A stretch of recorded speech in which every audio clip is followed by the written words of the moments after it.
సామెతల గ్రంథం 23వ అధ్యాయం 7వ వచనం చదువుకుందాం. అట్టివాడు తన ఆంతర్యంలో లెక్కలు చూచుకొనువాడు. తినుము త్రాగుము అని అతడు నీతో చెప్పునే కాని అది హృదయంలో నుండి వచ్చు మాట కాదు. For he thinketh in his heart, so is he. అంటే దాని అర్థం ఏమనగా, ఒక వ్యక్తి ఏమి ఆలోచన చేస్తాడో దాన్ని బట్టి అతని ప్రవర్తన ఆధారపడి ఉన్నదని అర్థం అన్నమాట. తెలుగులో ఆ మీనింగ్ రావడం లేదు. ఇంగ్లీష్ లో కొన్ని వర్షన్స్ లో చాలా చక్కగా రాయబడింది. ఏమని రాయబడినట్టే, for he thinketh in his heart, for as he thinketh in his heart so is he. చూసాడు, ఆయన ఎట్లా ఆలోచన చేస్తాడో దాని ప్రకారమే ప్రవర్తిస్తాడు. సో ఈరోజు చాలా ప్రాముఖ్యమైన అంశము మీతో పంచుకోవాలని ఆశిస్తున్నాను. అదేమంటే, మన ఆలోచన విధానాన్ని బట్టే మన జీవితంలో కొన్ని కార్యాలు జరుగుతూ ఉంటాయి. ఈ ఆలోచనను బట్టి నీ ఆయుష్ కూడా ఆధారపడి ఉంటుంది. ఆలోచనను బట్టి నువ్వు అభివృద్ధిగా చెందవచ్చు, పతనమైన అయిపోవచ్చు. ఆలోచనను బట్టి నీ ఆరోగ్యం బాగుపడవచ్చు, నీ ఆరోగ్యము బాగుపడకపోవచ్చు. ఆలోచన విధానాన్ని బట్టి నీ బిజినెస్ సక్సెస్ కావచ్చు, నీ బిజినెస్ కూడా పడిపోవచ్చు. ఒక మాటలో చెప్పాలంటే అంత ఆలోచన పైనే ఆధారపడి ఉంటుంది. ఈ ఆలోచనలో 2 రకాలు ఉన్నాయి. ఒకటేమో వ్యతిరేకమైన ఆలోచనలు, మరొకటేమో మంచి ఆలోచన. మంచి ఆలోచనలకు ఆపోజిట్ వ్యతిరేకమైన ఆలోచన. ఇంగ్లీష్లో చెప్పాలంటే negative thoughts and positive thoughts. కాబట్టి మన జీవితము, మన భవిష్యత్తు అంతా దేనిపైన ఆధారపడి ఉన్నదంటే ఈ ఆలోచన విధానం పైనే ఆధారపడి ఉన్నది. నేను బైబిల్ గ్రంథంలో పాత నిబంధన నుండి కొన్ని ఉదాహరణలు, కొత్త నిబంధన నుండి కొన్ని ఉదాహరణలు చెప్తాను, వినండి. తర్వాత మీ ఆలోచన విధానాన్ని మీరు ఎట్లా మార్చుకుంటారో అది మీ పైన ఆధారపడి ఉన్నది. సరేనా? మొట్టమొదటిగా మనం గమనించినట్లయితే పాత నిబంధన గ్రంథములో ఒక సంఘటన మనం చూద్దాం. అదేమనగా సంఖ్యాకాండం 13వ అధ్యాయము 30 వచనం 31 చదువుకుందాం. కాలేబు మోషే ఎదుట జనులను నిమ్మలపరిచి, మనము నిశ్చయముగా వెళ్ళుదుము, దాని స్వాధీనపరుచుకొందుము, దాని జయించుటకు మనకి శక్తి చాలుననెను. అయితే అతనితో కూడా పోయిన ఆ మనుషులు, ఆ జనులు మనకంటే బలవంతులు, మనము వారి మీదికి పోజాలమనిరి. మరియు వారు సాగు సంచరించి చూచిన దేశంను గూర్చి ఇశ్రాయేలీయులతో చెడ్డ సమాచారము చెప్పి, మేము సంచరించి చూచిన దేశము తన నివాసులను భక్షించు దేశము, దానిలో మాకు కనబడిన జనులందరూ ఉన్నత దేహులు. అక్కడ నెఫీయుల సంబంధులైన అనాకు వంశపు నెఫీయులను చూచితిమి. మా దృష్టికి మేము మిడతల వలె ఉంటిమి, వారి దృష్టికి అట్లే ఉంటిమనిది. 14. అప్పుడు ఆ సర్వ సమాజము ఎలుగెత్తి కేకలు వేసెను. ప్రజలు ఆ రాత్రి ఎలుగెత్తి ఏడ్చిరి. ఇక్కడ జరిగిన సంఘటన, ఇశ్రాయేలీయులు ఐగుప్తు దేశం నుండి బయలుదేరినారు. దాదాపు 40 సంవత్సరాలు అరణ్యంలో ప్రయాణం చేశారు. కనాను దేశానికి దగ్గరలో వచ్చారు. దేవుడు వారికి వాగ్దానం చేశాడు, నేను మీకు కనాను దేశాన్ని ఇస్తాను. అది ఎటువంటి దేశం అంటే పాలు తేనెలు ప్రవహించు దేశం, సమృద్ధి కలిగిన దేశం, సకల ఐశ్వర్యములు ఉన్నటువంటి దేశం. ఆ దేశాన్ని నేను నీకు ఇస్తాను. అయితే కనాను దేశంలోనికి ప్రవేశించక ముందు మోషే ఏం చేశాడంటే 12 మంది వేగులవారు అంటే ఇంగ్లీష్ లో స్పైస్ అని ఉంటుంది, అంటే గూఢాచారులు లాంటి వాళ్ళు అనమాట. వాళ్ళు మారువేషంలో వెళ్తారు. ఒక్కొక్క గోత్రం నుండి ఒక్కొక్క వ్యక్తిని ఏర్పాటు చేసుకొని మోషే వాళ్ళను కనాను దేశంలోనికి పంపించాడు. వాళ్ళు వెళ్ళి అంతా చూసిన తర్వాత వచ్చి మోషేకు రిపోర్ట్ ఇస్తున్నారు. ఈ రిపోర్ట్ ఇచ్చినప్పుడు 10 మంది ఒకలాగా రిపోర్ట్ ఇచ్చారు, 2 ఒకలాగా రిపోర్టు ఇచ్చినారు. 10 మంది ఏమని రిపోర్ట్ ఇచ్చినారు? మనము ఆ దేశానికి వెళ్ళలేము. ఒక విధంగా చెప్పాలంటే ఆ దేశం చాలా బాగున్నది, పండ్లు గాని ఫలాలు గాని సమృద్ధిగా పండుతున్నాయి. అయితే అక్కడ ఉన్న మనుషులు మాత్రం ఆజానుబాహుడు, అందులో నిర్వీర్యులు ఉన్నారు, వాళ్ళు రాక్షసు లాంటి వాళ్ళు. వాళ్ళ దగ్గర మనం ఎట్లున్నామంటే మిగతల్లాగా ఉన్నాం. మనం ఒకవేళ అక్కడ పోతే కాళ్ళ కింద వేసి తొక్కేసి చంపేస్తారు వాళ్ళు. కాబట్టి మనం ఎవ్వరము వెళ్ళలేము. అక్కడ ఎంతమంది ఉన్నారంటే ఇది చెప్పేటప్పుడు 20 లక్షల మంది. ఎందుకంటే 6 లక్షల మంది బయలుదేరినారు, వాళ్ళ భార్యలు పిల్లలు అందరూ కలిపి. ఈ 40 సంవత్సరాల్లో మరికొంతమంది పుట్టినారు. దగ్గర 20 లక్షల మంది ఉన్నారు. వాళ్ళందరూ కేకలు వేస్తున్నారు, అరుస్తున్నారు. ఇంత దూరము ప్రయాణం చేసి ఆఖరికి కనాను దేశం వచ్చింది కదా, అందులోకి వెళ్దాం అనుకుంటే వీళ్ళేందబ్బా ఇటువంటి రిపోర్ట్ ఇచ్చినారు. అక్కడ 2 ఉన్నారు. వాళ్ళు ఎవరంటే యెహోషువ, కాలేబు. వాళ్ళు వేరే విధంగా రిపోర్ట్ ఇచ్చినారు. ఏం పర్వాలేదు, ఇంతవరకు దేవుడే మనల్ని నడిపించినాడు.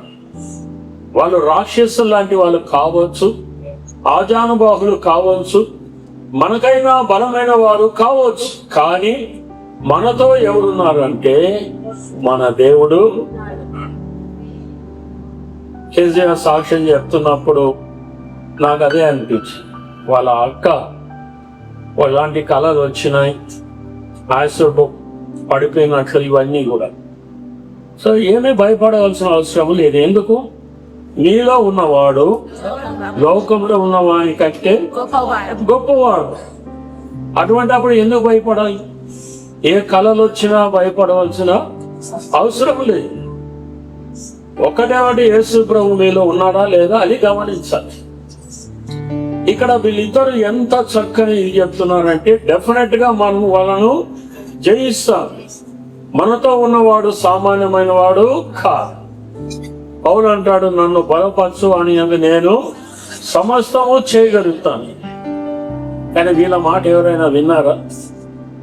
వాళ్ళు చెప్పిందే వింటున్నారా? 10 మంది వాళ్ళన్నీ నెగిటివ్ గా చెప్తున్నారు, వీళ్ళేమో పాజిటివ్ గా చెప్తున్నారు. ఆఖరికి ఏం జరిగింది? ఆ తరంలో వాళ్ళందరూ నశించిపోయినారంట, అరణ్యంలోనే చచ్చిపోయినారు. ఆ తరంలో కనాను దేశంలో ప్రవేశించింది ఎవరండి? 2 యెహోషువ. తర్వాత ఇశ్రాయేలును నడిపించడానికి మోషే తర్వాత ఎవరు నాయకుడైనాడు? యెహోషువ నాయకుడైనాడు. గమనించినారా? నువ్వు ఎట్లా తలస్తావో దాన్ని బట్టే నీ జయ అపజయాలు ఆధారపడి ఉన్నది, నీ ఆరోగ్యము ఆధారపడి ఉన్నది, నీ భవిష్యత్తు ఆధారపడి ఉన్నది. సో మరొక వ్యక్తిని నేను నీకు చూపిస్తాను. ఆయన ఎవరో కాదు, మనందరికీ బాగా పరిచయమైనటువంటి వ్యక్తి దావీదు. దావీదు ఎదుట ఎవరున్నారు? గొలియాతు ఉన్నాడు. వాడు రోజు వచ్చి సవాల్ చేస్తున్నాడు. ఆ ఫిలిస్తీన్ల సైన్యం ఒకవైపు నిలబడ్డారు, ఇశ్రాయేలు సైన్యము ఒకవైపు నిలబడ్డారు. వాడు గొలియాతు వచ్చి ఏమంటున్నాడు అంటే, మీలో ఎవడైనా మగోడనే వాడు ఉంటే నాతో వచ్చి యుద్ధము చేయాలి. నేను ఓడిపోతే మేమంతా మీకు లొంగిపోతాం, మీ వాడు ఓడిపోతే మీరంతా మాకు లొంగిపోవాలి. రోజు ఇదే కథ. ఒక్కడు రావడం లేదు. ఇతను ఇస్రాయల్ మరి ఆ సైన్యంలోని ఒక్కడు రావడం. సౌలు ఎక్కడో పోయి దాక్కున్నట్టు ఉన్నాడు, భయపడి. ఎందుకంటే వాడిని చూస్తేనే అంత పెద్ద ఆజానుబాహుడు. వాడి కత్తి ఎంతో పొడుగా ఉంటుంది, అది మామూలుగా ఎవరు మోయలే. అప్పుడు దావీదు వస్తాడు, ఆ గొలియాతును చూస్తాడు. దావీదు ఏం చూసినాడు? గొలియాతును చూడలేదు. గొలియాతు వెనకాల దేవుడు కనమాట. ఆ దేవుని ముందర ఈడు గొలియాతు ఎట్లా కనబడుతున్నాడు? చిన్న పిట్టలాగా కనబడుతున్నాడు. వైభవ్ వంశీ అని ఎప్పుడన్నా విన్నారా మీరు? క్రికెట్ లో వాడు అద్భుతాలు సృష్టిస్తున్నాడు. వైభవ్ వంశీ, వైభవ్ సూర్యవంశీ పిల్లోడు. దావీదులాగే 15 సంవత్సరాలు పిల్లోడు అన్నమాట. పెద్ద పెద్ద బౌలర్స్ ను సిక్స్లు కొడుతున్నాడు.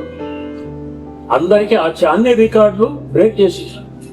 మన IPL T20లో అన్ని అవార్డ్స్ వానికే, ఆరెంజ్ క్యాప్ వానికి. అందరూ ఆశ్చర్యం. ఎవరు అడిగినారంట, అయ్యా మరి బూమ్రా బౌలింగ్ చేస్తుంటే బూమ్రా కూడా సిక్స్లు కొట్టినాం, పెద్ద పెద్ద బౌలర్స్ సిక్స్లు కొట్టినాం, ఏంటి నీ రహస్యం అంటే ఆ అబ్బాయి ఒకటే చెప్పినాడంట, నేను బౌలర్ ఎవరు అనేది చూడను, ఒక బాల్ మాత్రమే చూస్తా. ఆ బాల్ ఎట్లా బౌండరీ ఆధార పంపాలో అదొకటే నాకు తెలుసు అని. మరి నువ్వు ఫీల్డింగ్ చేయవా? కొట్టుడైనా అంటే ఫీల్డింగ్ చేసి 11 మంది ఉన్నారు, నేను ఎందుకు? నా పని కొట్టుడా. అంటే ఆలోచన. వాడు ఎందుకు అంత మంచి బ్యాట్స్మెన్ అయినాడంటే హిస్ థింకింగ్ చూడాడు. బౌలర్ను చూడడం లేదు, బాల్ చూస్తున్నాడు. దావీదు ఎవరిని చూస్తున్నాడు? దేవుని చూస్తున్నాడు. ఆ గొలియాతు ఎంత పెద్దవాడు అయినా సరే నా దేవుని కన్నా గొప్పవాడు కాదు.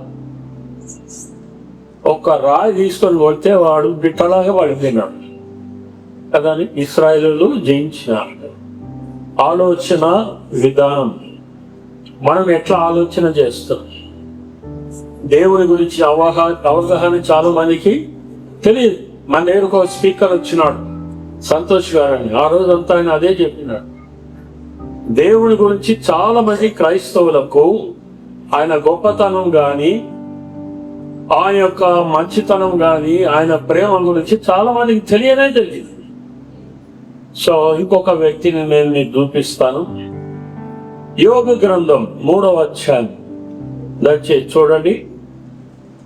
యోబు గ్రంథం 3వ అధ్యాయం 25, 26 వచనాలు.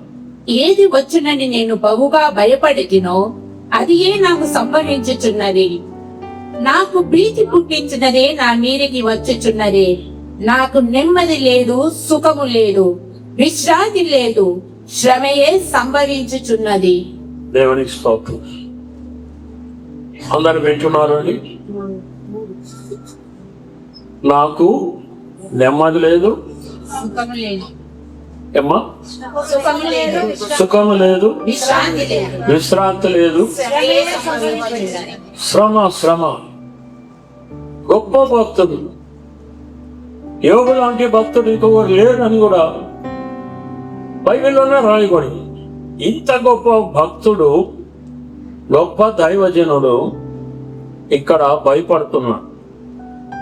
ఏమని భయపడుతున్నాడు? నేను ఏది సంభవించునని భయపడుతున్నో అదే నా పైకి వచ్చిందంటే. అంటే ఆయన ఆలోచన చేస్తున్నాడు, ఒక రోజున నా పిల్లలు చచ్చిపోతారు. అంటే ఈ ఆలోచనలు ఎక్కడి నుండి వస్తాయంటే సైతాను నుండే వస్తాయి. ఆ సాతానుడు వచ్చి చెప్తున్నాడు, నీ మీద యాసిడ్ వస్తారు, లేకపోతే నీకు యాక్సిడెంట్ అవుతుంది, నువ్వు చచ్చిపోతావు. ఇవన్నీ తలంపులు దేవుని దగ్గర నుండి వస్తాయా? రావు. బహుశా ఆ తలంపులకు నీళ్లు పోసినాడు ఎవరు? యోబు. మనం కూడా మన మనసులో రకరకాల తలంపులు వస్తాయి. ఎక్కడెక్కడ నుండి వస్తాయి? మనసు అంటేనే తలంపులు అన్నమాట. ఈ తలంపుల నుండి అన్ని ఆర్డర్స్ వెళ్తాయి. ఎక్కడెక్కడ నుండి వస్తాయి? సాతాను నుండి వస్తాయి, లోకం నుండి వస్తాయి, స్నేహితుల నుండి వస్తాయి. దేవుని దగ్గర నుండి కూడా తలంపులు వస్తాయి, దేవుని వాక్యం నుండి తలంపులు వస్తాయి, దైవ సేవకుల దగ్గర నుండి కూడా తలంపులు వస్తాయి. అందుకే జాయిస్ మైడన్ ఆమె ఒక బుక్ రాసి, your mind is a battle field. నీ మనసే ఒక యుద్ధ భూమి. ఈ మనసులో యుద్ధం జరుగుతుంటది అన్నమాట. నువ్వు ఎట్లా తలస్తావో అట్లే నీకు జరుగుతుంది. యోబు అట్లా భయపడ్డాడు. ఆఖరికి ఒకే రోజు ఆయన పిల్లలు చచ్చిపోయినారు, ఆయనకున్న ఆస్తి అంతా పోయింది. ఆఖరికి అవేమంటారు, పెంకులు తీసుకొని రుద్దుకో, సోరియాసిస్ వచ్చేసింది. ఆయన సోరియాసిస్ అంటే తెలుసా? ఒకప్పుడు చాలా మంది సోరియాసిస్ అంటే ఇప్పుడు పిల్లలకు వస్తున్నది, పెద్దలకు వస్తున్నది, అందరికీ వస్తున్నది. ఎందుకు వస్తుంది సోరియాసిస్? మన బాడీలో ఇమ్యూనిటీ తగ్గిపోయినప్పుడు ఇవన్నీ అటాక్ అవుతాయి అన్నమాట. అది మెయిన్ రీజన్. వేరే రోగాలు మన శరీరంలోనికి రావాలంటే మనలో రోగ నిరోధక శక్తి అది తగ్గినప్పుడే ఇవన్నీ కూడా వస్తూనే ఉంటాయి. సో యోగుకు సోరియాసిస్ వచ్చేసి భయంకరమైన పరిస్థితి. ఒకవైపు చూస్తే దేవునికి సాతానుకు కలిగిన సంభాషణలో, యోగును నువ్వు కంచె వేసినావు, ఆయన నిజమైన భక్తుడు కాదు, ఒకసారి నాకు పర్మిషన్ అప్పుడు నేను ఏం చేస్తాను చూడు అన్నాడు. అది ఒక కారణం. రెండవది, యోగు ఆలోచన విధానం కూడా అట్లనే ఉంది. మా పిల్లలు స్కూల్కి పోయినారు, వస్తారో రారు కదని ఆలోచన. ఫారెన్ లో ఉన్నాడు, ఏమవుతుందో ఏమో కదా. తర్వాత కొంచెం అనారోగ్యమైంది అనుకో, ఏదో రోగం నాకు వచ్చినట్లున్నది, నా పని అయిపోయింది, టెస్ట్లు చేయించాలి, అక్కడ ఏం లేదు, తీరా డాక్టర్ దగ్గర పోతే ఏం లేదమ్మా అని ఆలోచన విధానం. ఏదేదో ఊహించుకుంటారు.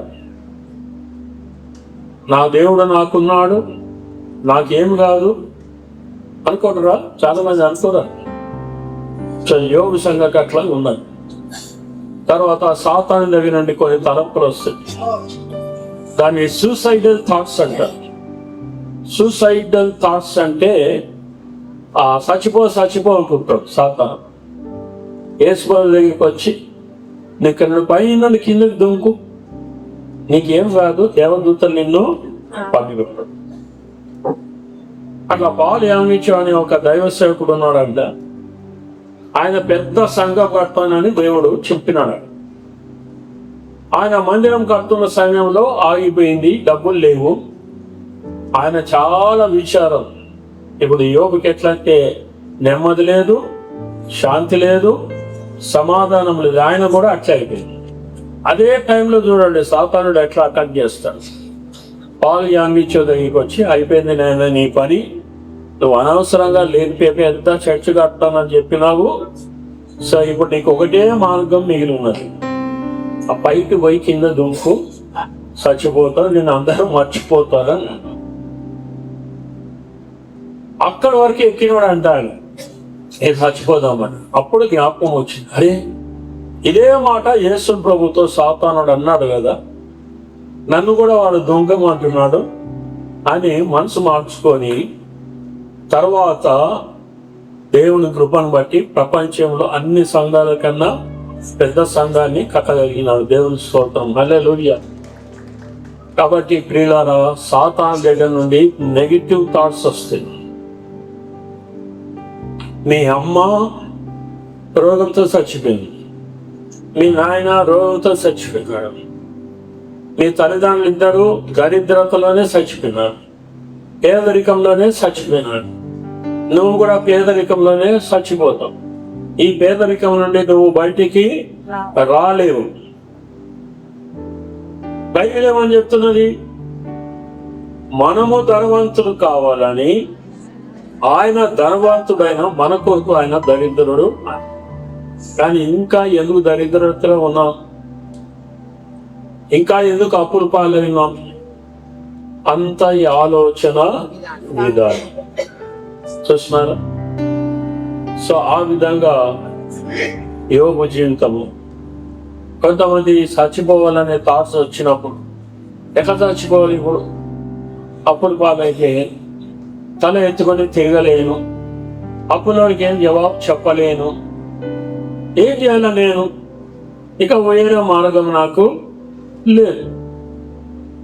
అప్పుడు ఎందుకు చేసినట్టు ఇక ఆ పరిస్థితుల్లో నేను ఏం చేయాలి? అట్లా పరిస్థితులు వచ్చేసినాయి, అప్పులు చేయవలసి వచ్చింది. ఎందుకు? దేవుడు ఏదా నీకు ఉన్నాడు కానీ ఇస్తాడో ఇయ్యాడు అనుమానం. అన్ని అప్పులు చేసి ఆఖరికి చచ్చిపోవాలని అనుకో. ఎట్లా చచ్చిపోవాలి? ఆలోచన చేసి ఏ సాగు మంచిది? రైలు కింద పడి చచ్చిపోతే మంచిదా? ఉరేసుకుని చచ్చిపోతే మంచిదా? విషం తీసుకుని వస్తే మంచిదా? ఏదైనా పై నుండి ట్యాంక్మెంట్లో దొరికితే మంచిదా? ఇట్లా ఆలోచన చేస్తుంటారు. వాటిని సూసైడల్ థాట్స్, అవి సాతాను దగ్గర నుండి వస్తాయి. ఒక్క మాట చూడండి, కీర్తన గ్రంథం 118వ కీర్తన 17వ వచనం. నా టైం కూడా అయిపోయినట్లున్నది, కానీ ఇంకా పాత నిబంధనలోనే ఉన్నాం.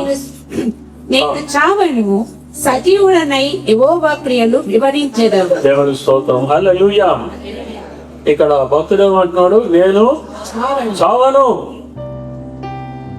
నేను బతికి యెహోవా క్రియలను వివరిస్తాను. ఆయన ఆలోచన విధానం అట్లా ఉన్నాడు. వేరే వాళ్ళు అయిపోయింది మా పని, ఇక లాభం లేదు. సో జాగ్రత్తగా ఉండాలి. లోకస్తులు కూడా రకరకాల తలంపులు ఇస్తారు. ఏది నమ్ముతున్నావు? దేనికి, ఏ విత్తనాలకు నువ్వు నీళ్లు పోస్తున్నావు? ఒక బైబిల్లో భయపడవద్దు అని ఎన్నిసార్లు ఉందో తెలుసా అండి? కాదు, 385. సో మీరు గూగుల్లో దేంట్లో సెర్చ్ చేస్తే దొరుకుతుంది. 385 సార్లు నేను భయపడకూడని రాయబడి ఉన్నాను. మరి ఎందుకు భయపడుతున్నావు? హలో, ఎందుకు భయపడుతున్నామండి? ఆలోచన దేవుని పైన ఆధారపడడం లేదు, దేవుని వాగ్దానాల పైన ఆధారపడడం లేదు. ఎన్ని వాగ్దానాలు ఉన్నాయి బైబిల్లో? ఎవరికే తెలుసా? 7,000 వాగ్దానాలు ఉన్నాయి. అవి పరలోకానికి పోయినాక పైకి రావంట. ఎక్కడ వాడుకోవాలి? అవి భూలోకంలోనే వాడుకోవాలి. ఎన్ని వాగ్దానాలు తెలుసు నీకు? హలో, ఎన్ని వాగ్దానాలు తెలుసు? చెప్పమంటే 5 కూడా చెప్పాలి. చూసినారా మన విశ్వాసం, మన భక్తి ఎట్లా ఉన్నది? ఈ రోజు నేను బైబిల్ చదువుతుంటే దేవుడు నాతో మాట్లాడు. గలతీ పత్రిక 3వ అధ్యాయంలో అబ్రహాముకి ఇచ్చిన ఆశీర్వాదాలన్నీ నేను నీకు ఇస్తాను. ఎంత గొప్ప ఆశీర్వాదం! నిన్ను గొప్ప చేస్తాను, నీ ద్వారా అనేక జనాంగములు దీవించబడతాయి. ఈ వాగ్దానాలన్నీ దేవుడు అబ్రహాంకి ఇచ్చినాడు. వాటిని నమ్ముతున్నామా మనం? నమ్మడం లేదు. ఎవరిని నమ్ముతాం? డాక్టర్లను నమ్ముతాం, రిపోర్ట్లను నమ్ముతాం, మనుషులు చెప్పిన మాటలు నమ్ముతాం. ఇంకా కొంతమంది ఏమంటే మూఢనమ్మకాలను నమ్ముతాం. ఈ ఆచారాలు, మూఢనమ్మకాలు నేను అనుకుంటా మన దేశంలో ఉన్నట్లు ఏ దేశంలో కూడా వాస్తు ఉందా లేదా అంటే, అమెరికాలో, ఆస్ట్రేలియాలో, స్వీడను, ఐర్లాండు, స్కాట్లాండ్, అక్కడ పోయి మీకు వాస్తు అంటే తెలుసా? ఏమంటారు? మేము ఎప్పుడు ఆ మాట వినలేదని. మీకన్నా మేము ఆరోగ్యంగానే ఉన్నాం, ఎక్కువ కాలం బతుకుతున్నాం, మాకు వాస్తు అంటే తెలియదు. కొంతమంది వాస్తు మీద నమ్మకం. గృహ ప్రవేశం అప్పుడు కొన్ని ఏవో ఆచారాలు తీసుకొస్తారు, పెళ్ళిళ్ళప్పుడు ఆచారాలు తీసుకొస్తారు. మా దగ్గర ఈ పద్ధతి జరుగుతుందండి, ఇట్లే చేయాలి. పద్ధతులను బట్టి వివాహం జరుగుతుందా, దేవుని బట్టి జరుగుతుందా? యెహోవా ఇల్లు కట్టించనేడలా దేహ కట్టువాని ప్రయాసం. ఆయన ఇల్లు కడతాను అనుకుంటే నువ్వేమో ఆచారాలు, పద్ధతులు, మూఢనమ్మకాలు ఇవన్నీ తీసుకొస్తారు. వాళ్ళు విశ్వాసులు కానే కాదు. దేవుని వాక్యంలో ఎంత చక్కని వాగ్దానాలు ఉన్నాయి, వాటిపైన మనం ఆధారపడుతున్నామా లేదా? కొత్త నిబంధనలో పౌలును శీల ఇద్దరిని మెత్తగా దోమినారన్నమాట. బాగా తోమి జైల్లో పడేసినారు, సంఖ్యలు బిగించినారు. ఇటు తిరిగినా నొప్పే, అటు తిరిగినా నొప్పే. తర్వాత సరైన తిండి లేదు, సరైన ట్రీట్మెంట్ లేదు. ఎందుకు? యేసు ప్రభు గురించి చెప్పినాను. హలో, యేసు ప్రభు గురించి చెప్పినాను. వాళ్ళు ఏదో నేరాలు చేసినందుకు కాదు. ఆ జైల్లో కూడా వాళ్ళు ఏం చేస్తున్నారు అంటే అపోస్తలకార్యం 16:25 మధ్యరాత్రి వేళ పౌలును శీలయు దేవునికి ప్రార్థించుచు కీర్తనలు పాడుచూ నుండిరి. ఏం చేస్తున్నారు అంటే కీర్తనలు అక్కడ వాళ్ళకి అన్ని సౌకర్యాలు ఉన్నాయా? మరి మీకు అన్ని సౌకర్యాలు ఉన్నాయి కానీ ఇంట్లో మంచి మంచము, మంచి బెడ్ కదా, లేటెస్ట్ బెడ్లు కావాలా, లేటెస్ట్ బెడ్షీట్లు కావాలా, మంచి కర్టన్స్ కావాలా? ఎవరైనా వచ్చి అబ్బా ఎంత బాగుంది ఇల్లని మెచ్చుకోవాలా? గ్యాస్ స్టవ్లు, ఆ తర్వాత ఫ్రిడ్జ్లు, మామూలు ఫ్రిడ్జ్ కూడా కాదు, ఇది మేము అక్కడి నుండి తెప్పించినామని అందరిని మెచ్చుకుంటుంటే చాలా బాగుంటుంది కదా. కానీ ఏం లేదు వాళ్ళకు. అందరు కాదు, కొంతమంది ఇవన్నీ ఉండి కూడా సనుగుతుంటారు, గొనుగుతుంటారు. యోగమైనట్లు నెమ్మది లేదు, శాంతి లేదు, విశ్రాంతి లేదు. ఆ సినిమా యాక్టర్లు చూడండి, వాళ్ళకి ఏం తక్కువ చెప్పండి. ఒక భార్యతో సంతోషంగా ఉండొచ్చు కదా, ఉండరు. ప్రతి ఒక్కరికి 2-3 ఉంటారు. డ్రగ్స్ వేస్తుంటారు, మత్తు పదార్థాలు తీసుకుంటారు. ఏం తక్కువైన వాళ్ళకు? లోపల ఏం లేదు, శాంతి లేదు, నెమ్మది లేదు. వీళ్ళు చూడండి, ఏ సౌకర్యాలు లేవు అని పౌలు ఆ జైల్లో నుండి ఉత్తరం రాస్తున్నాడు ఫిలిప్పీలకు. ఏమని రాస్తున్నాడు? ఆనందించుడి ప్రభునందు మరలా చెప్పుదును ఆనందించట. అబ్బా ఎంత చక్కని మాట. ఈయన జైల్లో అటువంటి పరిస్థితుల్లో ఉండి బయట ఉన్న వాళ్ళకి రాస్తున్నా. మరి ఈరోజు ఆనందం ఉందా? మనకు సంతోషం ఉందా? నువ్వు మంచిగా నిద్రపోతున్నావా? లేక దిగులు, విచారము, చింతలు పెట్టుకుని ఉన్నావా? రైల్లో ఒక ఆమె ఎక్కిందట, పెద్ద మూట పెట్టుకొని, అక్కడ సీట్ లేదు కాబట్టి అక్కడ నిలబడిందంట. ఎవరో ఒక ఆయన అన్నాడంట, అమ్మ మూట ఎందుకు పెట్టుకున్నావు అంటే, నేను నా కొరికే టికెట్ తీసుకున్నానయ్యా, మూట కొరికే టికెట్ తీసుకోలేదా? పిచ్చిదాని, నువ్వు టికెట్ తీసుకున్నావు కాబట్టి ఆ మూట కూడా రైలు మోస్తుంది, నువ్వెందుకు మోస్తావు? పెట్టే కింద పెట్టే అన్నాడు. మన వాళ్ళు చాలా మంది అట్లే ఉన్నారు. యేసు ప్రభును నమ్ముకున్నాము అని అంటారు, ఆ చింతల మూట తలపైన ఉన్నది, అది మాత్రం దించదు. ఈ ఉదయకాలం మందు ప్రభు నీతో మాట్లాడు. దేని గురించి చింతిస్తున్నాం? దేని గురించి భయపడుతున్నాం? నిజమైన శాంతి, సమాధానం నీకుందా లేదా? రోమాపత్రిక 12:2 చదువుకొని మనం ముగించేద్దాం. చూడండి, రోమాపత్రిక 12:2. మీరు ఈ లోక మర్యాదను అనుసరింపక ఉత్తమమును అనుకూలమును సంపూర్ణమునైన దేవుని చిత్తమేదో పరీక్షించి తెలుసుకొనినట్లు మీ మనసు మారి నూతన మగుట వలన రూపాంతరము పొందుడి. ఏం మారాలంటే మనస్సు మారాలి. ఇంతకాలము నెగిటివ్గా ఆలోచన చేసినాం, నెగిటివ్గా అనుభవించినాం, అందుకే నీకు శాంతి లేదు, నెమ్మది లేదు.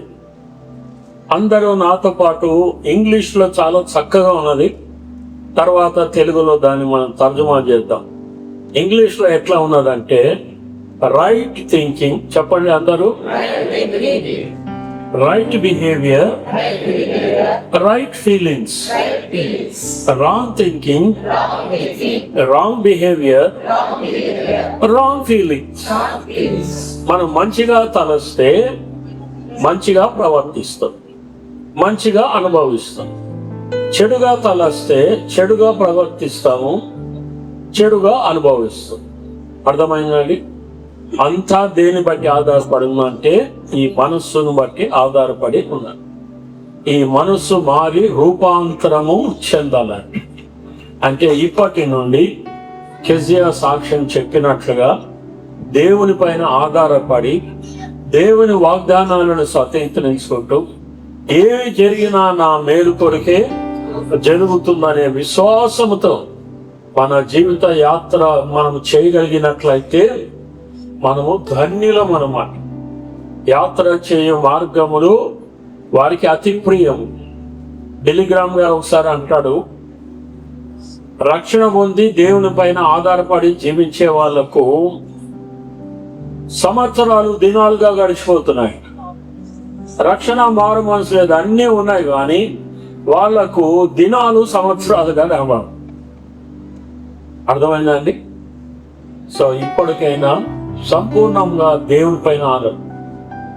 ఎవరి మనసు నీ పైన ఆనుకొనునో వానికి సంపూర్ణ శాంతి. ఎంత మంచి వాక్యం! ఇక నేను ఇట్లా ఏడుస్తా, ఇట్లే అనుభవిస్తా అంటే అది నీ ఇష్టం. దేవుని వాగ్దానాలు అయితే ఉన్నాయి. ఎవరైనా మాట తప్పవచ్చు, కానీ దేవుడు మాత్రము మాట. నా సమస్య జటిలమైన సమస్య, అది తీరిపోవడం లేదు అని ఎప్పుడైనా ఉపవాస ప్రార్థన అన్నలాగా వచ్చి దేవుని సన్నిధిలో ఉపవాసం ఉండి ప్రార్థన చేసావా?